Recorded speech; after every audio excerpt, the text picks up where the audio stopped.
Alors, bonjour à tous et bienvenue dans cette nouvelle vidéo dans laquelle on va continuer à résoudre des équations trigonométriques. Mais par rapport à la vidéo qui est sortie juste avant, là on a monté un petit peu le niveau de difficulté. Et donc dans cette vidéo, on va s'intéresser et résoudre deux équations. Cosinus de 3x est égal à 1,5 et sinus de 5x est égal à moins racine de 2 sur 2. J'ai dit que on a augmenté un petit peu le niveau de difficulté. Euh, Pourtant, vous pouvez peut-être vous dire qu'elle ressemble vachement aux équations qui ont été traitées dans la vidéo précédente si vous l'avez vue, sinon vous pouvez aller la voir. Et la seule différence, en fait, c'est qu'au lieu d'avoir x à l'intérieur des cosinus et des sinus, là on a des multiples de x. Et vous allez voir que faut pas aller trop vite. Il y a une petite subtilité qui fait que ça augmente effectivement la difficulté. Et donc, commençons par cosinus de 3x est égal à 1,5. Et puis, pour être un petit peu piégeux, on va demander de la résoudre sur 0,2pi. Cette équation, pour commencer. Donc là, ici, c'est un petit peu le même début. On peut déjà se dire, cosinus de quelque chose est égal à 1,5. Et ben, je vais faire mon cercle. Cosinus de 1,5, c'est ici. Et donc, on a deux points. Ici, le point en haut qui correspond donc à pi sur 3. Et puisqu'on travaille dans 0 de pi, donc on peut pas dire que ça c'est moins pi sur 3, sinon on sera en dehors de l'intervalle de travail. Donc on va dire plutôt que c'est 5 pi sur 3. Et puis donc on peut se dire, cosinus de 3x est égal à 1 demi. C'est équivalent à dire que 3x est égal à pi sur 3 où 3x est égal à 5pi sur 3, on divise par 3, x est égal à pi sur 9, ou x est égal à 5pi sur 9. Puis là, on écrit, en étant content d'avoir réussi aussi facilement la question, pi sur 9, 5pi sur 9, entre accolades, et hop, c'est plié, emballé, pesé, tout va bien. Eh ben non, tout ne va pas bien. Parce qu'en fait, là, on sait qu'il y a une infinité de solutions. Mais nous, on veut récupérer que celle qui appartient à l'intervalle 0 de pi. Et je suis d'accord avec vous pour dire que si on avait eu l'équation cosinus de x est égal à 1 sur 2, eh ben, les solutions, ça aurait été donc pi sur 3, 5 pi sur 3, il n'y aurait pas eu besoin de se casser la tête. Sauf que là, c'est pas cosinus de x est égal à, est égal à 1 demi, c'est cosinus de 3x est égal à 1 demi. Et qu'est-ce que ça change? Eh ben, en fait, à cause de la division par 3 entre ces deux lignes, eh ben, il y a des solutions qui étaient initialement en dehors de l'intervalle qui vont se retrouver à l'intérieur de l'intervalle. Par exemple, là, si on rajoute un tour, donc pi sur 3, ça fait 7 pi sur 3, donc ça ferait 3x est égal à 7 pi sur 3. Et ça, donc, si on divise par 3, eh ben, ça fait qu'on a 7 pi sur 9. Et ça appartient à l'intervalle 0, 2 pi. Donc, on a déjà loupé une solution et il n'y en a pas qu'une qu'on a loupée. Donc, ce qu'il faut faire dans ce cas-là, même si on vous demande de résoudre une telle équation sur l'intervalle 0, 2 pi ou n'importe quel autre intervalle, mais de taille finie, c'est-à-dire qu'il y a quelque chose qui n'est pas R, l'idée, ça va être quand même de commencer par la résoudre sur R, cette équation. Donc là, ici, si on repart du début, on a cosinus de 3x est égal à 1 demi, qui va être équivalent à 3x est égal à, donc on a dit pi sur 3, donc plus 2k pi avec k appartenant aux antirelatifs, ou 3x est égal à 5pi sur 3 plus 2k pi avec toujours k, un entier relatif. Et ensuite, on divise par 3. Donc, ça fait x qui est équivalent à pi sur 9 plus 2k pi sur 3.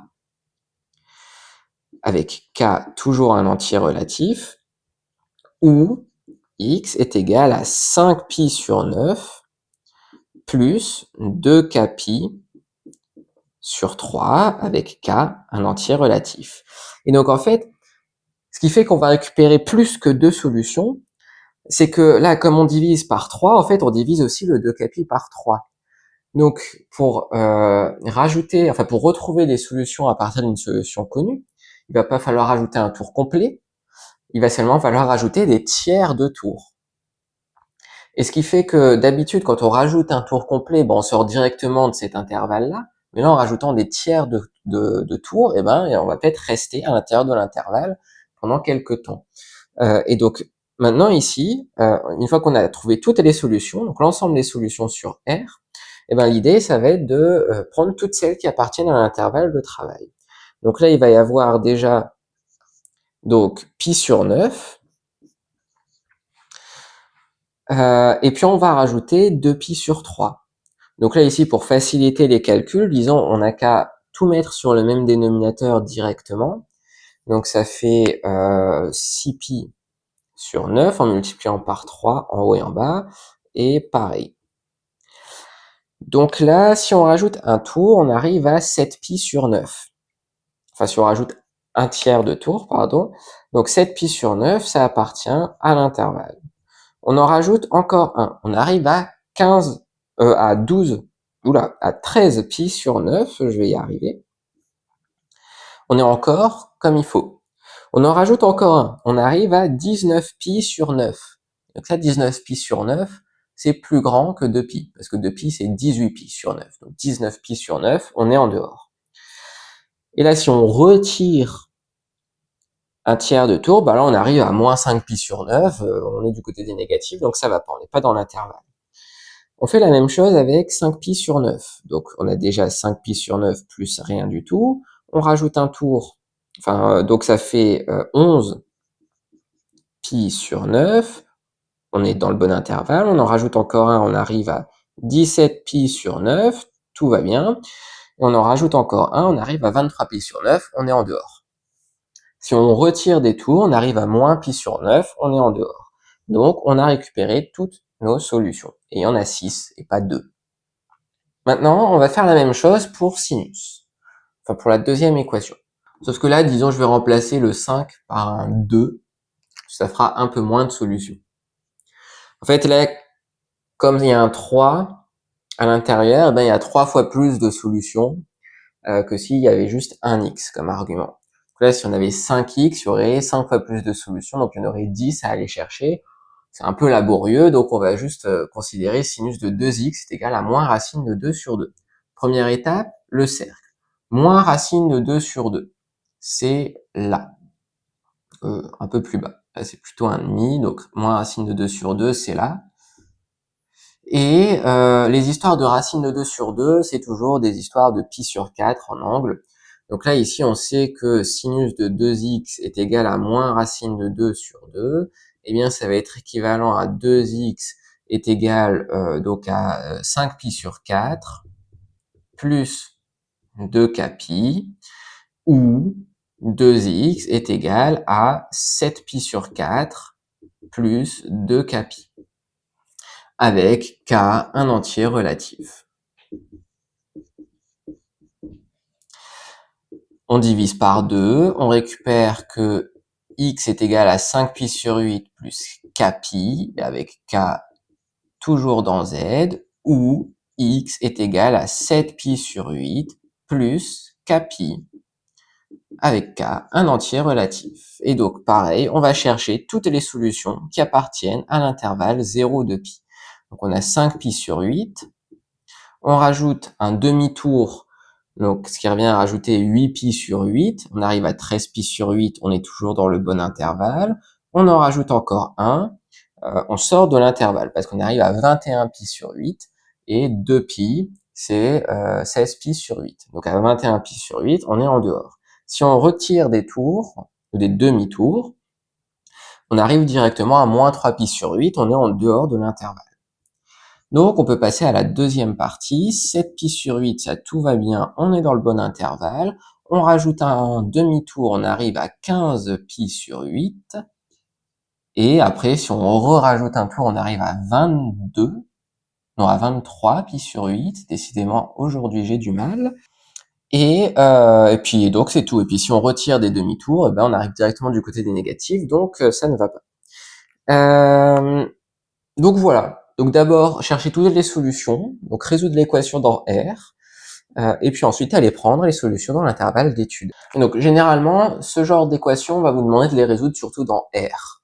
Donc, il n'y aura pas le problème d'aller chercher seulement les solutions qui sont dans un intervalle bien précis. Il faudra juste la résoudre de cette manière et après, ça sera terminé. Mais si un jour on vous demande de résoudre sur 0,2 pi ou moins pi, eh ben, faut quand même d'abord passer par la résolution dans R, ça facilite grandement la vie. Et donc, pour tester si vous avez bien compris la méthode, je vais vous proposer une autre équation trigonométrique. Donc, on n'a qu'à dire cosinus de 4x est égal à racine de 3 sur 2, moins racine de 3 sur 2. Et puis, je vais vous demander de la résoudre sur moins pi. Donc, ça va être la même méthode, le même principe, sauf qu'à la fin, eh ben, va falloir aller chercher les solutions qui sont dans cet intervalle-là, et non pas dans l'intervalle 0 de pi. Et puis, vous pouvez mettre la réponse que vous trouvez en commentaire, et je vous dirai si vous avez juste ou non. Mais en attendant, on va s'arrêter là pour cette vidéo, donc j'espère qu'elle vous aura été utile d'une manière ou d'une autre. Si c'est le cas, pensez à laisser un j'aime et à vous abonner à la chaîne, et je vous dis à bientôt pour de prochaines vidéos.